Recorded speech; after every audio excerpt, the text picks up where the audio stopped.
Bonjour, je vous propose dans cette vidéo de voir l'interaction élément-matière, c'est-à-dire de voir des choses que nos propres sens ne nous permettent pas de voir habituellement. Alors ça, c'est rendu possible à l'aide de code Monte-Carlo, et en particulier ici nous allons utiliser le code Re-Expert, un code de type Monte-Carlo qui a été créé par la société Trad de Toulouse. C'est un code qui est remarquable, qui est puissant et d'une grande simplicité d'utilisation, qui est dédié pour l'essentiel à la mesure des bits doses, mais qui permet aussi de faire ce qu'on appelle du tracking, c'est-à-dire reconstruire la trajectoire des particules, voir la façon dont elles interagissent suivant leur nature dans divers matériaux, donc pour obtenir des images de ce type-là. Et donc c'est ce code qui va nous permettre de voir, de voir ces processus d'interaction. Alors, l'intérêt de se familiariser par cette approche, je dirais, sensible à ces mécanismes d'interaction rayonnement-matière, c'est que, ces principes d'interaction rayonnement-matière régissent la plupart des applications du nucléaire, dans l'utilisation des rayonnements ionisants. Donc, suivant la nature de la cible que vous irradiez, voilà, si c'est un individu, on pourra s'intéresser aux doses qui sont générées dans un individu, les Gray, les sieverts, etc. Voir comment on peut les calculer aussi. Donc s'intéresser à la physique de la dose. Ça pourra être un appareil de mesure, ici une babyline ou un germanium pour faire de la spectrométrie gamma. Donc on peut, là encore, ce sont exactement les mêmes principes d'interaction rayonnement-matière qui gèrent cette physique-là. Les matériaux sont différents, mais les principes restent les mêmes. Et puis, par exemple, ici, une fiole de fluor 18 dans un château plombé, on peut s'intéresser, bien entendu, à un aspect radioprotection, dimensionnement d'écran, etc. Voilà. Donc, on essaiera de voir un petit peu, d'analyser ces trackings en fonction de ces trois domaines. Et c'est parti pour Re-Expert. À partir d'un scénario très simple, qui demande 5 minutes à être créé. Vous choisissez vos géométries ici. Bon, il y en a. Voilà. Donc ici, c'est le support d'un faisceau monoénergétique. On va utiliser soit des électrons, soit des photons. D'accord. Et puis, dans un premier temps, on va envoyer ces particules dans un écran d'eau. Je m'assure que c'est bien de l'eau. Voilà. Dans un écran d'eau, puis ensuite de plomb, avec donc un écran d'1 cm d'épaisseur. Donc, on va commencer par les électrons, si vous voulez bien. Et on va envoyer des électrons de 1 MeV. Alors, je vérifie que c'est bien un MeV. Oui, ici, un MeV. On va envoyer 100 électrons d'un MeV dans cette cible. Alors, vous allez voir, le calcul est rapide. Alors, premier constat élémentaire, aucun électron ne traverse cette épaisseur d'1 cm d'eau. Alors, constat élémentaire, là encore, en termes de radioprotection, l'eau et le plastique versus les électrons, et pour les photons aussi, ce sont les mêmes propriétés, à peu de choses près. Un écran d'1 cm de plastique vous protégera totalement d'une irradiation avec des électrons de 1 MeV. D'accord ? Voilà. Alors, l'intérêt là maintenant du code, on peut aller un petit peu plus loin, c'est qu'on va se mettre en vision de côté et on va pouvoir en fait rentrer dans la cible et voir ce qui se passe. Voilà. Alors, qu'est-ce que l'on constate ? Eh bien, on constate que tous les électrons, du fait que ce sont des particules chargées, tous les électrons, aussitôt qu'ils pénètrent dans un matériau dense, vont être freinés par collision électromagnétique avec tous les électrons du milieu qu'ils croisent. D'accord ? Donc, globalement, tous les électrons ont un peu de choses près, les trajectoires sont plus ou moins défléchies, mais on constate que tous les électrons s'arrêtent à peu près à la même profondeur. Alors, s'ils allaient tout droit, ces électrons-là, ce qu'on appelle leur parcours serait de l'ordre de 4,4 mm. Mais globalement, on constate que c'est cette première tranche ici qui a une épaisseur, on peut la mesurer, on va zoomer. Voilà, on peut la mesurer. On va se mettre ici sur les électrons qui ont des trajectoires les plus rectilignes. Et on constate qu'on a effectivement un parcours de l'ordre de 4 mm. Et donc disais-je, avec ces électrons-là, on constate que c'est cette première tranche ici, ces premiers 4 mm seulement, qui subissent l'irradiation. Et donc, en termes de dose, c'est ici que l'on aura de la dose. et ici on n'en aura plus. Hein. Donc c'est vraiment une répartition hétérogène de la dose, hein, assez binaire. Voilà. Deuxième chose, dans la mesure où tous les électrons déposent toute leur énergie sur cette tranche, certes la dose reste superficielle, mais dans beaucoup d'applications, elle peut être assez rapidement élevée, hein, et générer des brûlures radiologiques, hein, des radiodermites. Voilà. Donc ça, c'est important à connaître. Par contre, ce que l'on peut noter, c'est qu'effectivement, on se protège très facilement vis-à-vis de l'émission électronique. Hein. On s'en protège si facilement que parfois on peut avoir tendance à l'oublier. Donc il faut faire attention à ça. Deuxième constat, on va envoyer des électrons de 2 MeV maintenant. Donc on va doubler l'énergie.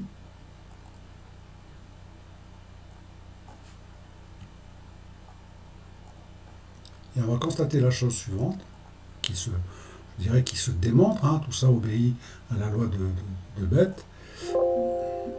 Donc on peut prédimensionner ces parcours. Et bien, on constate que globalement, les électrons vont deux fois plus loin. Un peu plus que 2 fois. Hein, mais bon, peu, hein, voilà, l'ordre de grandeur est là. Donc globalement, 1 MeV, c'est 4,4 mm. Et puis 2 MeV, eh bien, on s'approche de 9 mm. Mais là encore, on constate qu'aucun électron n'émerge. Hein. Donc un écran d'1 cm de plastique est une protection, est un écran total vis-à-vis d'électrons allant jusqu'à une énergie de 2 MeV. Alors, bien entendu, si on continue à augmenter l'énergie, ces électrons seront de plus en plus pénétrants. D'accord ? Lorsqu'on dit que les électrons sont peu pénétrants, c'est pour des énergies de l'ordre du MeV, c'est-à-dire des électrons en fait qui constituent le rayonnement bêta, hein, c'est la moyenne, c'est l'ordre de grandeur dans lequel on trouve ces énergies-là. Maintenant, si on a affaire à des électrons qui sont accélérés, qui sont mis en mouvement dans un accélérateur, qui peuvent atteindre toutes les énergies que l'on souhaite, hein, voilà, des GeV, eh bien ces mêmes électrons peuvent devenir très pénétrants. Donc on va prendre des électrons de 10 MeV, et bien sûr, voilà.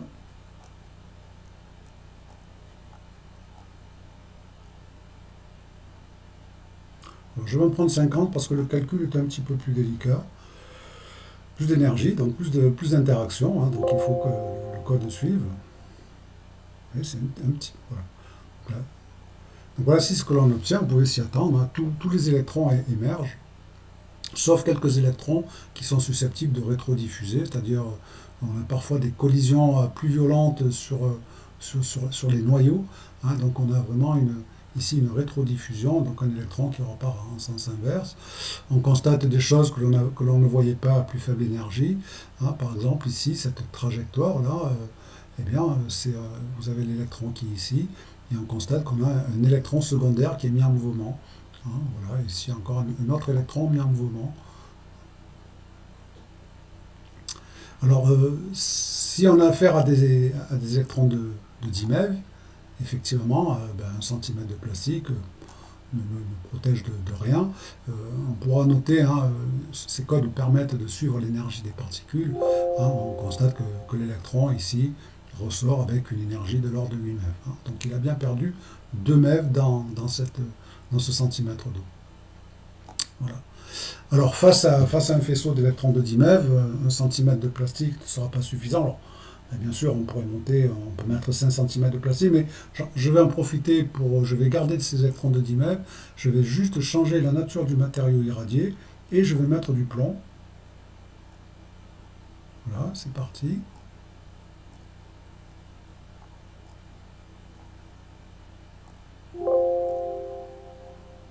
Alors, c'est là que c'est un petit peu plus long. On va afficher tout le monde. Alors, qu'est-ce que l'on constate ?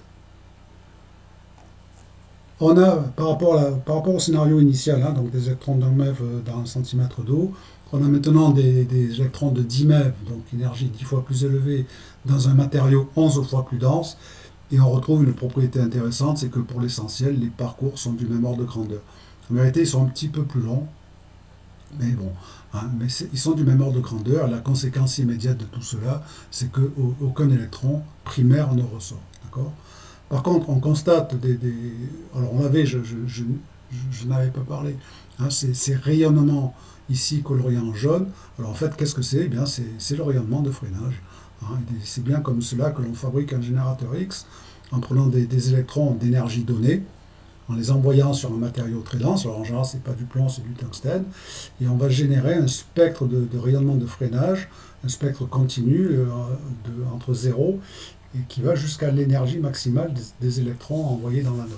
D'accord, avec une décroissance et voilà, on tend asymptotiquement vers 0 à cette énergie maximale. Voilà. Donc c'est comme ça que l'on fabrique un générateur X. Donc voilà ce que l'on pouvait dire, hein, de façon assez rapide sur l'interaction électron-matière. Je vais maintenant, il ne faut pas que j'oublie de revenir, je vais reprendre de l'eau. Je vais remettre, je vais pas changer de couleur, je me remets en solide, voilà. Je vais effacer ce tracking. Je reviens ici, et là maintenant je vais envoyer des photons d'un mètre dans cet écran d'eau. Donc je choisis les photons. Hein, ce sont donc des photons de... Hein, je suis sur les électrons, donc pour moi. Donc ce sont bien des électrons ici, 1000 keV.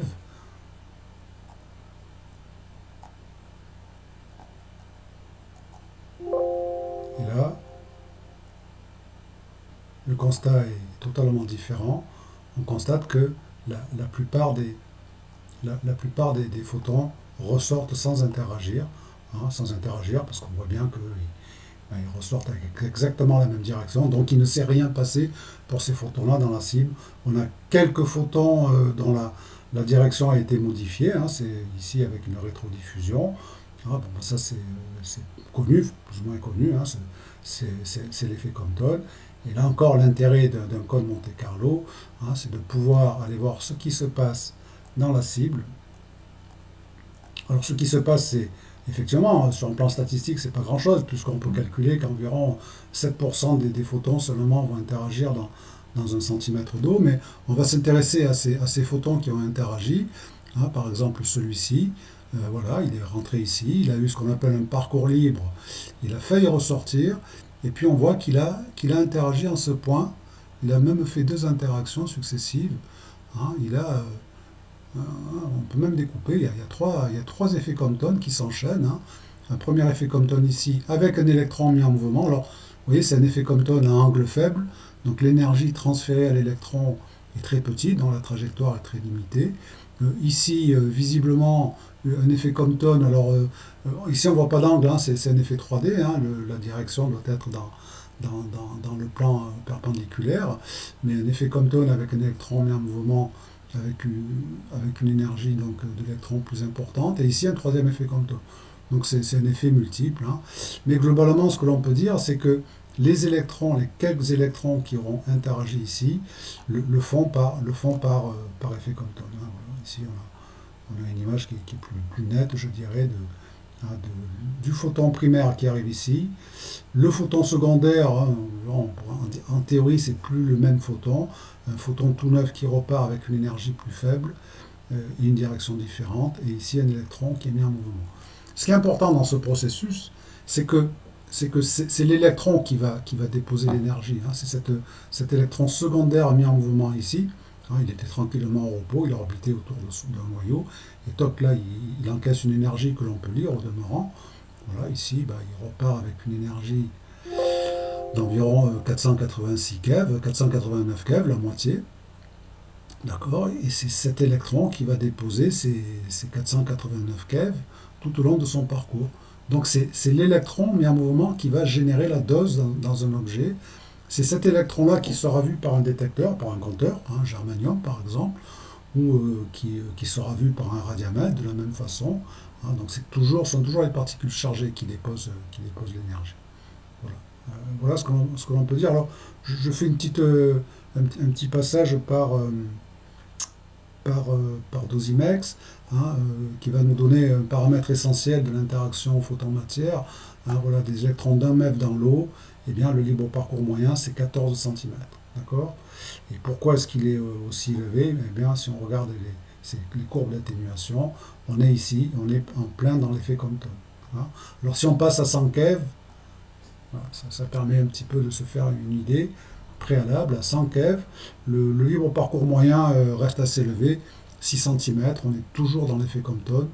Hein, et si on fait un petit coup de réexpert en changeant, en passant à 100 keV, ben on va voir que ça, quelque part, la différence sur 1 cm d'eau, elle reste assez minime. Voilà, je valide.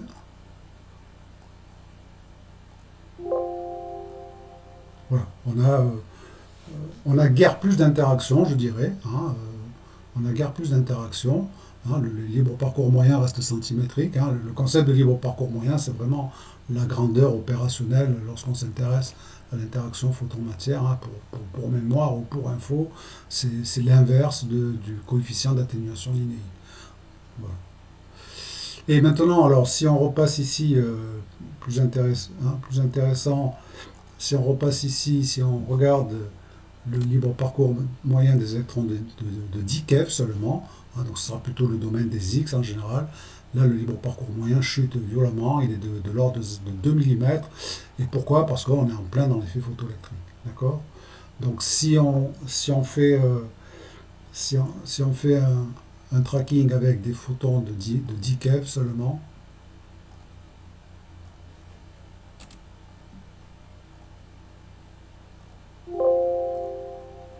voilà, on obtient ceci. D'accord? Alors là, c'est intéressant. Pourquoi? Parce que d'abord, eh bien, voilà, les photons de 10 keV, aucun photon ne sort. Un libre parcours moyen de 2 mm. Là, on a donc 4-5 libres parcours moyens. D'accord? Donc la probabilité de sortir, elle n'est pas nulle, mais elle est très peu probable. Mais ce qui est intéressant, il y a deux choses à voir.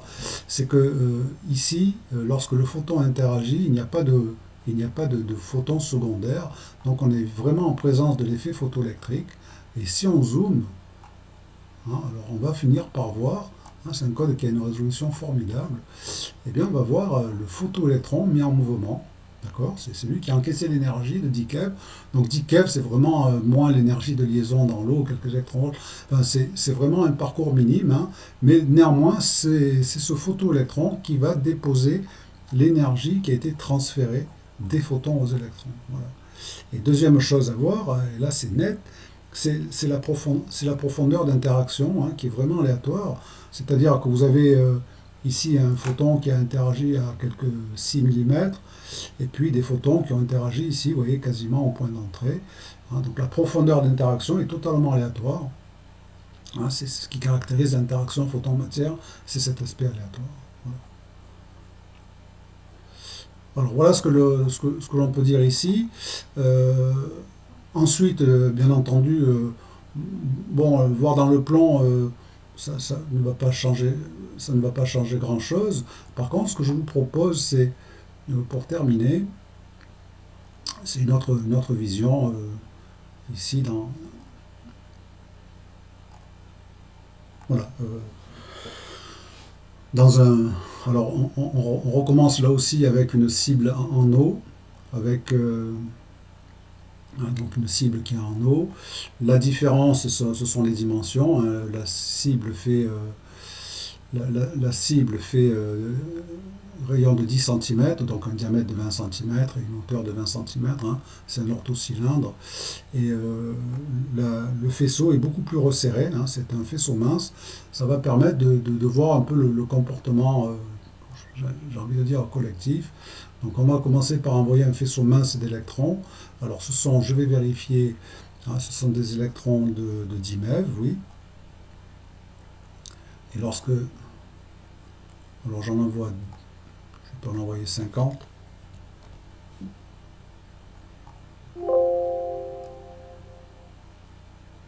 Voilà. Donc voilà ce qui se passe. Hein.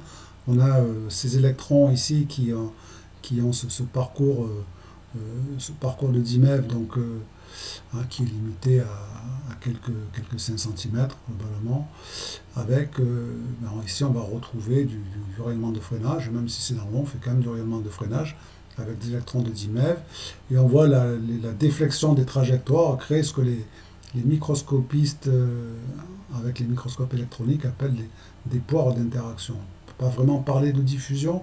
Hein. La diffusion, c'est plutôt, c'est plutôt le rayonnement de freinage qui va le subir.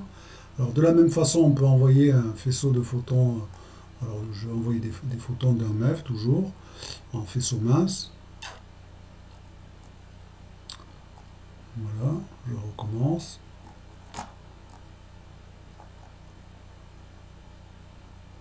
C'est parti pour les photons.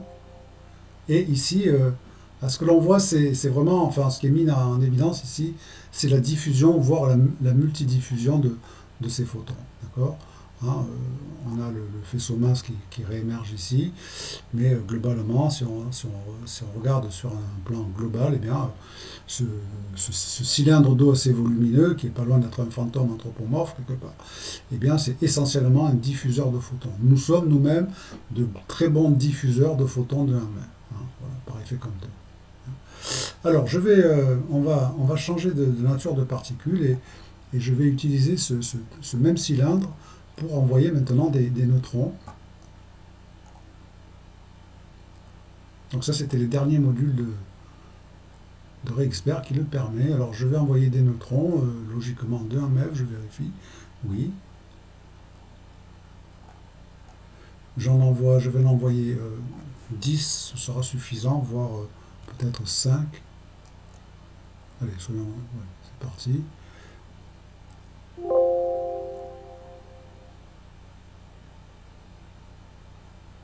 Ah oui, le temps de calcul est un petit peu plus long, hein, c'est une physique un petit peu plus complexe. Pourquoi? Parce que là, il faut suivre les neutrons, globalement, dans l'eau, vont faire des chocs élastiques avec les protons, de l'hydrogène, et donc vont être thermalisés, et les neutrons, il faut les suivre, il faut les suivre sur un grand nombre de processus. Voilà. Alors, ça devrait les coincer. Voilà ce que l'on obtient. Hein, donc avec ces 5 neutrons, eh bien on constate que l'on a affaire à des trajectoires qui sont vraiment très, très diffusantes. Hein, et si on suit l'électron le long de l'énergie de l'électron le long de cette trajectoire, hein, eh bien si j'arrive à l'attraper, voilà, là c'est un électron qui est à 979 keV. Ici il est à 18 milliélectronvolts. D'accord. Donc on a ici un neutron thermalisé, donc il ressort l'énergie thermique. Hein. Donc là, ce que l'on constate, c'est le ralentissement du neutron par diffusion élastique sur les noyaux d'hydrogène. Voilà. Alors, je vous propose l'expérience suivante. Puisque nous jouons avec des neutrons, on va prendre comme matériau du plutonium-239. Je vais commencer par réduire les dimensions de la cible. Donc je vais prendre un rayon, je vais prendre un orthocylindre, donc je vais prendre un rayon de 2,5 cm et une hauteur de 5 cm. Voilà. Et je vais donc envoyer les neutrons dans ce bloc de plutonium.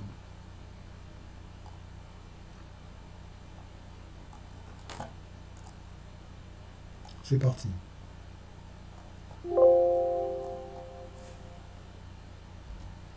Voilà, le temps de calcul est un petit peu plus long, hein. J'ai fait une petite interruption, c'est tout juste 1 minute. Hein. Alors qu'est-ce que l'on constate ici? Eh bien, on voit que les neutrons primaires vont créer des fissions, hein, et peuvent créer des neutrons secondaires comme alors on a de la diffusion, et puis ici on va avoir des neutrons secondaires par des réactions de fission dans le plutonium-238. Mais avec cette dimension-là, le matériau est multiplicateur mais n'est pas surcritique. D'accord? Par contre, vous allez voir maintenant, je vais réaugmenter les dimensions de ce cylindre en plutonium. Je vais repasser ici un rayon de 10 et une hauteur de 20, donc c'est pas banal, hein, ça fait beaucoup, en réalité, un plutonium. Et je vais me contenter d'envoyer, par précaution, je vais envoyer 3 neutrons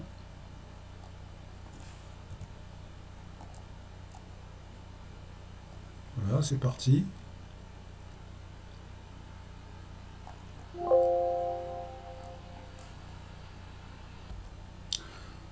Donc voilà le résultat, au bout de quelques minutes, eh bien on a ici une divergence neutronique et le milieu est en fait surcritique, donc ben, là c'est le principe d'une arme nucléaire, hein, et donc voilà, Re-Expert permet aussi de répéter ce type d'expérience. Voilà. Donc avant de terminer, montrer que Dosimex vous permet d'approcher ces processus d'interaction humain-matière. Hein. Bon, sans doute c'est pas aussi visible, hein, mais vous avez des informations complémentaires. Donc je dirais un combo Dosimex Re-Expert, ça peut vraiment vous aider. Comme je dis souvent, ça vous donnera la puissance d'un porte-avions. Donc vous avez d'abord IRM Photon, là on l'a vu, hein, qui permet d'accéder au libre parcours moyen et d'autres grandeurs radiométriques, coefficient influence karma, etc., couche de demi-atténuation. Vous avez un petit Monte Carlo, hein, qui permet de générer des trajectoires à l'unité. Voilà, donc là, par exemple, des photons d'un mètre dans l'eau.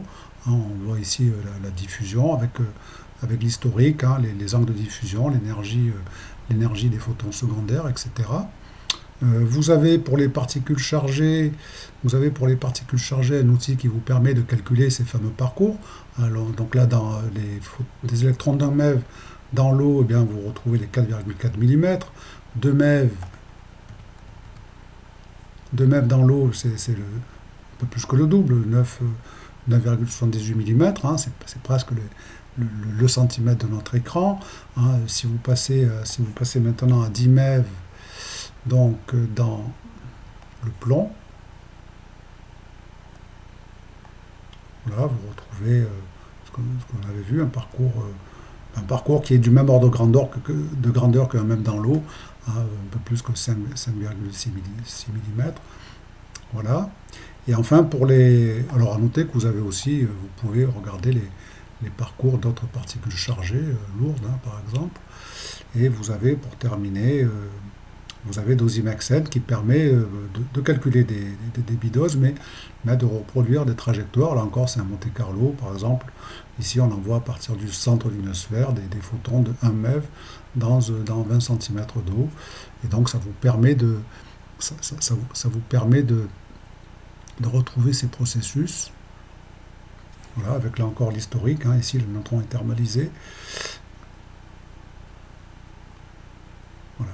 Alors, soit il sort, soit il est capturé. D'accord ? Alors les trajectoires ne se ressemblant pas, je ne peux pas vous dire ce qui va advenir. Voilà, le neutron finit par être capturé. Alors, pour terminer, une petite information, hein, sur le pack Dosimex, vous trouverez quelques fascicules de cours et entre autres trois documents consacrés à l'interaction élément-matière pour les particules chargées, pour les photons et pour les neutrons, là encore illustrés avec des captures d'écran de tracking avec Re-Expert. Voilà, en vous remerciant, en espérant que cette approche visuelle vous ait un petit peu vous ait familiarisé avec tout cela. Merci.